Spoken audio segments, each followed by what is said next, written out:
विद्यार्थियों के लिए आ चुका है आपकी स्क्रीन के सामने कल का पेपर। ये कल आपकी परीक्षा में पूछा जाएगा, ऐसा पेपर बताऊंगा मैं सभी प्यारे बच्चों को। जितने भी विद्यार्थी गण हमारे साथ जुड़े हैं, चैनल को सब्सक्राइब कर घंटे की बटन को तोड़ देना है। ऐसा पेपर आपको मैं इस वीडियो के द्वारा बताऊंगा। आप देख सकते हैं हिंदी विषय का पूरा पेपर हमारे द्वारा बता दिया जाएगा। ठीक है, ज़रूरी जानकारी आपको मैं कल के लिए एक और देना चाहता हूँ। हमारा ऐप है मेंस एजुकेशन ऐप, जिसकी लिंक हमने डिस्क्रिप्शन में दे रखी है, और या फिर आपको प्ले स्टोर पर जाकर आपको इससे इंस्टॉल करके आपको जितने भी जो सेट पेपर हमारे द्वारा बताए गए हैं वो वहाँ पर आप परचेस कर सकते हैं ओनली कुल 50 रुपये में। तो ये आपको करना है। यहाँ पर मैं जो सेट पेपर बता रहा हूँ उन्हें भी आप अच्छे से याद कर अपनी एग्ज़ाम देने जाएंगे। बढ़ते हैं हमारे क्वेश्चन की ओर। क्वेश्चन यहाँ पर पूछा गया है, आप देख सकते हैं आपकी स्क्रीन के सामने, जिसमें आप सभी को सही विकल्प चुनकर लिखना रहेगा। यहाँ पर क्वेश्चन आपसे पूछा गया है, आप देख सकते हैं काफ़ी महत्वपूर्ण क्वेश्चन है, जिसमें दिया गया है श्रृंगार काल के नाम से भी जाना जाता है। तो श्रृंगार काल के नाम से जाना जाता है रीतिकाल को। तो यहाँ पर आपका रीतिकाल सही हो जाएगा। सभी को वीडियो को लाइक करके चैनल को सब्सक्राइब करके घंटी की बटन को तोड़ देना है, क्योंकि पूरे पेपर हमारे चैनल के द्वारा आपको बता दिए जाएंगे। उत्साह कविता में आह्वान किया गया है। तो उत्साह कविता में जो आह्वान किया गया है, बादलों को आह्वान किया गया है। तो यहाँ पर आपको बादल सही करना रहेगा। नेक्स्ट क्वेश्चन दिया गया है अब आपकी स्क्रीन के सामने, शोक स्थायी भाव है, ये किसका है? ये करुण रस का स्थायी भाव है शोक। तो करुण का आपको शोक बताना है। चैनल को सभी विद्यार्थीगण सब्सक्राइब कर लेंगे, घंटी की बटन को तोड़ देंगे, क्योंकि सारे पेपर हम बता देंगे। पान वाला चश्मे वाले को समझता था। तो जो पान वाला था वो चश्मे वाले को क्या समझता था? अरे वो तो पागल है, क्या जाएगा फौज में, है ना। तो पागल समझता था। तो ये आपका सही हो जाएगा। नेक्स्ट क्वेश्चन दिया गया है आपकी स्क्रीन के सामने, एक से अधिक अर्थ देने वाले शब्दों को अनेकार्थी शब्द कहा जाता है। तो अनेकार्थी शब्द आप याद रखेंगे। चैनल को सभी को सब्सक्राइब करके घंटी की बटन को लाइक और सब्सक्राइब सब कुछ करना है। यूट्यूब की परंपरा को आपको निभाना है। अगला क्वेश्चन है, माता का अंचल कहानी में मृदंग बजते हैं। तो जब बूढ़ों का संग होता है, जब विद्वानों का संग होता है, जब लड़कों का संग होता है, जब एकांत होता है। तो जब लड़कों का जब संग होता है, अरे लड़के मिल जाते हैं ना, दोस्त मिल जाते हैं, तो मृदंग क्या, वहाँ पे तो ढोल नगाड़े और बीन नागिन डांस सब हो जाता है। तो यहाँ पर हमारा सही जो उत्तर होगा वो हो जाएगा जब लड़कों का संग होता है। तो सभी प्यारे विद्यार्थीगण चैनल को सब्सक्राइब करके घंटी की बटन को तोड़कर रख देना है। बढ़ते हैं क्वेश्चन की ओर। इसके बाद यहाँ पर आपको रिक्त स्थानों की पूर्ति करना रहेगा। रिक्त स्थानों की पूर्ति कीजिए में क्वेश्चन देख सकते हैं, गोपियाँ श्री कृष्ण से अपना खालिस्तान वापस मांग रही है। तो क्या मांग रही थी? तो यहाँ पर आपका जो सही उत्तर था, मन वापस मांग रही थी। तो यहाँ पर आपका मन सही हो जाएगा। ठीक, मन आपको लिखना है। श्रृंगार करुण और शांत रसों में गुण पाया जाता है। तो ये किस में पाया जाता है? माधुर्य में पाया जाता है। तो माधुर्य यहाँ पर सभी का सही उत्तर हो जाएगा। माधुर्य विल बी करेक्ट आंसर सभी विद्यार्थियों का। चैनल को सभी को सब्सक्राइब कर लेना है, वीडियो को लाइक जरूर करना है, क्योंकि सारे पेपर हमारे चैनल के द्वारा बता दिए जाएंगे। रमणीयार्थ प्रतिपादकः शब्दः काव्यम परिभाषा, ये जो परिभाषा दी थी वो किसने दी थी?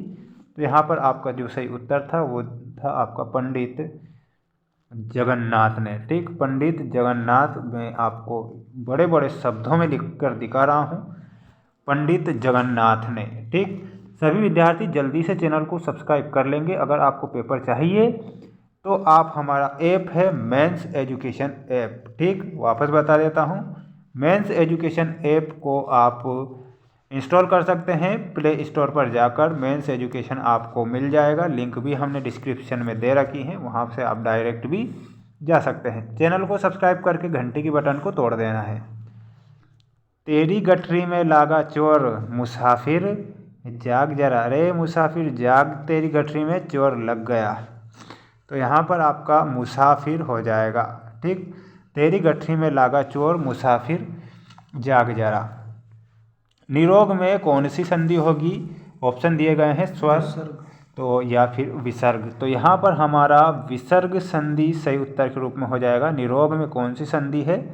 विसर्ग संधि है। यहाँ पर संधि में वर्णों का मेल होता है, ये भी याद रख लेना है ना। सभी याद ही रखना है सभी प्यारे बच्चों को। चैनल को सब्सक्राइब कर घंटी की बटन को तोड़ देना है। मधु कांकरिया के ड्राइवर का नाम था जितेन नारगे। जितेन नारगे यहाँ पर मैं लिख देता हूँ आपके स्क्रीन के सामने सभी विद्यार्थियों को। जितेन नारगे यहाँ पर सभी का सही उत्तर हो जाएगा। चैनल को सब्सक्राइब कर लेना है और घंटी की बटन को तोड़कर रख देना है। इन क्वेश्चन को याद भी करना है। सत्य असत्य अब आ चुके हैं आपकी स्क्रीन के सामने। इसके बाद हम बढ़ते हैं हमारे सत्य असत्य वाले क्वेश्चन की ओर। आप देख सकते हैं तुलसीदास जी की रचनाओं में प्रबंध और मुक्तक दोनों काव्यों के उत्कृष्ट रूप मिलते हैं, तो यहाँ पर हमारा सत्य हो जाएगा। ठीक, यहाँ पर आप करेक्ट उत्तर के रूप में लिखेंगे राइट। चौपाई छंद अर्ध सम्मात्रिक छंद है, तो नहीं होगा, ये सम्मात्रिक छंद होता है, ये आपको गलत दिया है, गलत करना। रिपोर्टाज मूल रूप से फ्रांसीसी भाषा का शब्द है, तो ये भी आपका सत्य हो जाएगा। इसके बाद हम बढ़ते हैं हमारे अगले क्वेश्चन की ओर। क्वेश्चन आपको दिया गया है स्क्रीन के सामने। लेखक कनखियों से नवाब साहब की ओर देख रहे थे, तो यहाँ पर आपका ये सत्य हो जाएगा। बढ़ते हैं अगले क्वेश्चन की ओर। क्वेश्चन यहाँ पर दिया गया है अशोक राजनगर में रहता है, निषेधात्मक वाक्य का उदाहरण है, ये भी सत्य है। कवि ने अज्ञे हिरोशिमा कविता जापान में लिखी थी, नहीं लिखी थी, उन्होंने लिखी थी भारत में आकर, यह आपका सही हो जाएगा। सभी प्यारे बच्चे चैनल को सब्सक्राइब करके घंटी की बटन को तोड़ देना है। बढ़ते हैं अगले क्वेश्चन की ओर। इसके बाद हम बढ़ते हैं हमारी जो सही जोड़ी आ चुकी है स्क्रीन के सामने, जिसमें देख सकते हैं संस्कृति। संस्कृति में आपका जो सही उत्तर हो जाएगा वो हो जाएगा भदंत आनंद कौशल्यायन से मिलाना रहेगा। ऑप्शन नंबर एफ से आपको मिलाना है सभी विद्यार्थियों को। अगला क्वेश्चन दिया गया है जिसमें पूछा गया है कन्यादान। कन्यादान में आपका सही जो उत्तर होगा ऋतुराज। ठीक, ऋतुराज आप सही उत्तर के रूप में याद रखेंगे। मैं क्यों लिखता हूँ, ये अज्ञे की रचना है, तो अज्ञे से मिलाना है। अधिक बोलने वाला वाचाल होता है और अधिक बोलने वाला चापलूस भी होता है ना, लेकिन वाचाल लिखना है। प्रत्येक चरण में 16-16 मात्राएं होती है। चौपाई छंद के प्रत्येक चरण में 16-16 मात्राएं होती है, तो यहाँ पर ये हमारा सही उत्तर हो जाएगा। नाच ना जाने आंगन टेढ़ा, ये लोकोक्ति है, यानी कि नाचना आता नहीं है, आंगन को टेढ़ा बता रहा है, ये हमारा सही होगा। चैनल को सभी को सब्सक्राइब करके घंटी के बटन को तोड़ देना है। मिलते हैं नेक्स्ट वीडियो में। अगला सेट पेपर बहुत जल्द आने वाला है। चैनल को सब्सक्राइब करेंगे सभी विद्यार्थीगण। मेंस एजुकेशन ऐप को इंस्टॉल कर लेना है।